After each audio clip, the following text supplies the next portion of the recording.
Hello everyone, welcome back to our channel Darshiya Pathshala. तो ये है हमारा लेक्चर 2 VLSI लैब का। तो इसमें हम पढ़ते हैं क्या, देखिए अब स्टार्ट करते हैं। देखिए यहाँ हमारा इनपुट हो गया, ये हो गया कॉम्बिनेशन सर्किट। यहाँ पे ये हमारा कॉम्बिनेशन सर्किट का है। यहाँ से आउटपुट ले लिए और उसके बाद यहाँ से एक फीडबैक ले रहे हैं वापस इसके अंदर। तो ये हो गया हमारा मेमोरी एलिमेंट हो गया। और ये क्या हो गया, हमारे पूरे लॉजिक गेट के अंदर रहता है कॉम्बिनेशन सर्किट। यहाँ पे मेमोरी एलिमेंट हो गया इसका।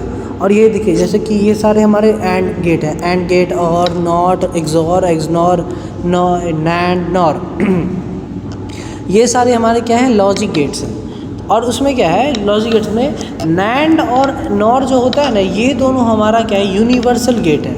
मतलब कि नैंड और नॉर के हेल्प से हम ये सारे के सारे गेट बना सकते हैं। नैंड और नॉर तो ऑलरेडी है, तो इट मीन्स दैट ये सारे गेट भी हम बना सकते हैं इससे। तो देखते हैं आगे किस तरह से बनता है। देखिए ये है हमारा, ये था हमारा क्या था, सीक्वेंशियल सर्किट इसको बोलते हैं हम लोग।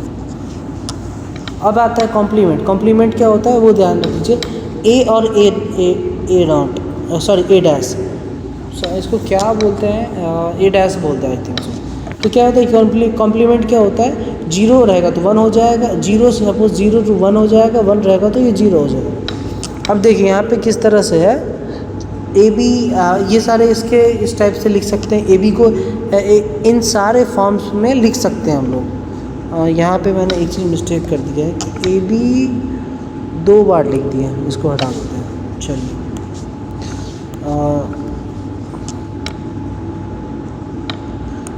हाँ अब सही देखिए, ए बी हो गया, ए बी का होल डैश हो गया, ए डैश बी हो गया, ए नॉट बी हो गया, ए नॉट बी नॉट हो गया। तो यहाँ पे क्या हो जाता है, देखिए ए बी का होल यहाँ पे डैश दिया गया है, तो क्या होगा, अलग से इक्वल टू करने के बाद क्या लिख देंगे इसको, इस तरह से भी हम इसको लिख सकते हैं, जैसे कि ए डैश प्लस बी डैश। और ए और बी का अलग अलग अगर दिया रहेगा तो ये हमारा ऊपर में कंबाइंड हो जाएगा। It means that A plus B show हमारा इस ये रहेगा। उसके बाद अब क्वेश्चंस पे आ जाते हैं। देखिए यहाँ हमारा सबसे पहले ये हमारे हम लोग को ये सर्किट दिया गया है जिससे हमें बनाना है, तो पता करना है फिर बाद में। ये हमारा कौन सा गेट है ये बताइए, नैंड गेट है। नैंड गेट का किस तरह से रहता है, देखिए ए बी से 2 इनपुट ले लिया हम और यहाँ पे, और ये हम ले रहे हैं यहाँ पे इसका आउटपुट हम ले रहे हैं यहाँ पे। आउटपुट हमारा ले लिए, ए बी हो गया 0 0 पे 0 0 कर रहे हैं। और तो नैंड मतलब क्या होता है, एंड का उल्टा हो गया। तो एंड में मतलब क्या होता है, मल्टीप्लाई का 0 × 0 0 होगा, तो यहाँ पे 1 आ गया। यहाँ पे 0 × 1 भी 0 होता तो 1 आ गया, 1 आ गया, और ये हमारा 0 होगा। उसके बाद नेक्स्ट क्वेश्चन में ये हमारा सर्किट है। देखिए यहाँ पे भी हम लोग क्या यूज़ करें, एक नैंड गेट का यूज़ करें, यहाँ पे भी एक नैंड गेट का यूज़ कर रहे हैं। देखिए इस वाले में क्या दिया गया है, नैंड गेट है, यहाँ पे कुछ और बना रहे हैं हम लोग। देखिए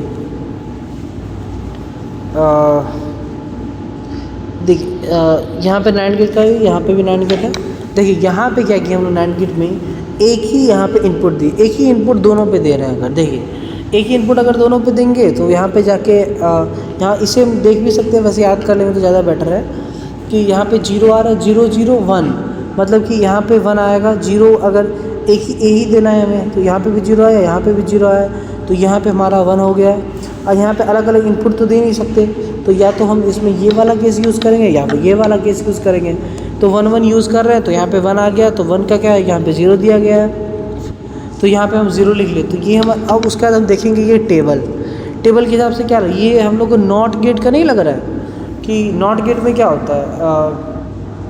देखिए यहाँ पे नॉट गेट का ही हमारा इसी तरह से रहता है ना, 0 पे 1 1 पे 0 रहता है, इस तरह से।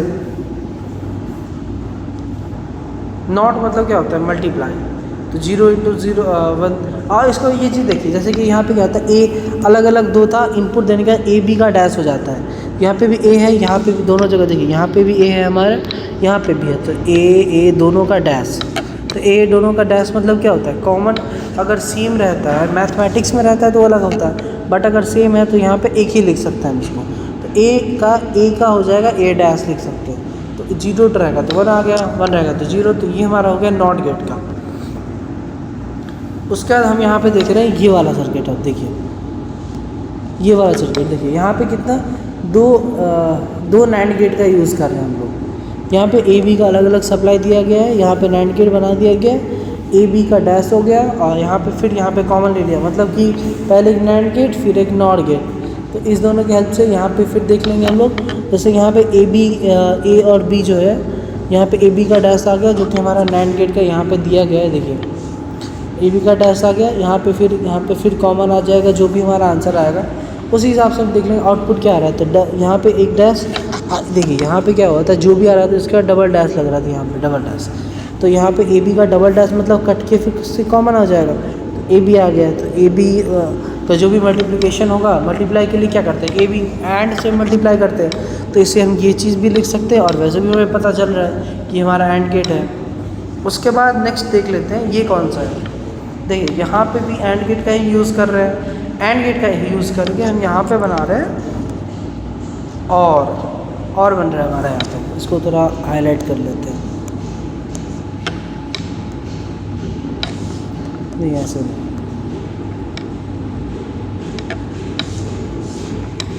अच्छे से कर लेते हैं।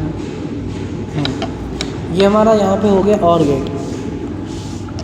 तो और गेट के लिए यहाँ पे भी इसी तरह से यूज़ किए, common A dash B dash, और दोनों का अलग अलग है, यहाँ पे जाके फिर कंबाइन हो रहा है, सेम वही चीज़ है। तो फिर ए बी का डबल डैश रहता है तो हट ही जाता है, तो ए बी हो गया ए, इसका मतलब ये हो गया हमारा और गेट। उसके बाद अब देखते हैं एडर सर्किट। जैसे कि हम लोग को कोई भी सर्किट बनाना रहेगा तो उस हिसाब से एडर सर्किट यहाँ पे जैसे कि हम बना रहे हैं, तो एडर सर्किट बनाने के लिए हम लोग को यूज़ पड़ता है 2 XOR का, 2 AND का और 1 OR गेट का, ये सारे का नीड पड़ेगा। अब ये देखेंगे हम लोग कि 2 XOR के लिए हमें कितने NAND गेट चाहिए। अब ऊपर देख लेंगे XOR के लिए, जैसे कि यहाँ पे दिया भी है 10 NAND गेट चाहिए। XOR अभी बनाया नहीं है ना, या बनाए देख लेते हैं, अभी नहीं बनाया, बट पता है हमें कि एक XOR गेट बनाने के लिए हमें 5 NAND गेट चाहिए। तो 2 के लिए हमें 10 हो गया। 2 AND गेट, एंड गेट के लिए अब देख लेते हैं कितना है। एंड गेट के लिए हम कितना यूज़ किए हैं, 1 2, मतलब कि 2 यूज़ किए हम लोग एक एंड के लिए। यहाँ पे 2 एंड है तो ये फिर हम 4 NAND गेट का यूज़, 4 NAND गेट का यूज़ हो गया। और के लिए यहाँ पे हम लोग 3 यूज़ कर रहे हैं, तो फिर यहाँ पे हम 1 और गेट है तो 3, तो मतलब कि टोटल 17 NAND गेट का हम लोग यहाँ पे यूज़ करेंगे। 17 NAND गेट यूज़ किए। अब ये देखना, एक NAND गेट के लिए हम लोग को कितने ट्रांजिस्टर की नीड है, जो कि हम पिछले वीडियो में भी देखे हुए थे। एक सेकेंड,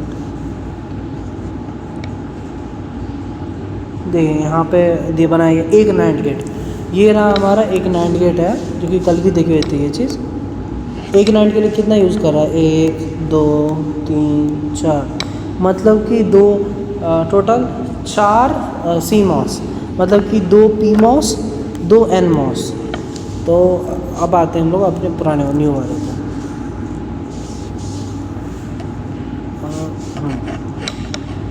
तो टोटल हम लोग का होगा कितना, 17 × 4 कितना होता है, 64 ट्रांजिस्टर्स। मतलब एक टोटल एडर सर्किट के लिए, जो कि हम लोग के कैलकुलेटर में होता है, उसको बनाने के लिए हम लोग को चाहिए टोटल 64 ट्रांजिस्टर्स चाहिए।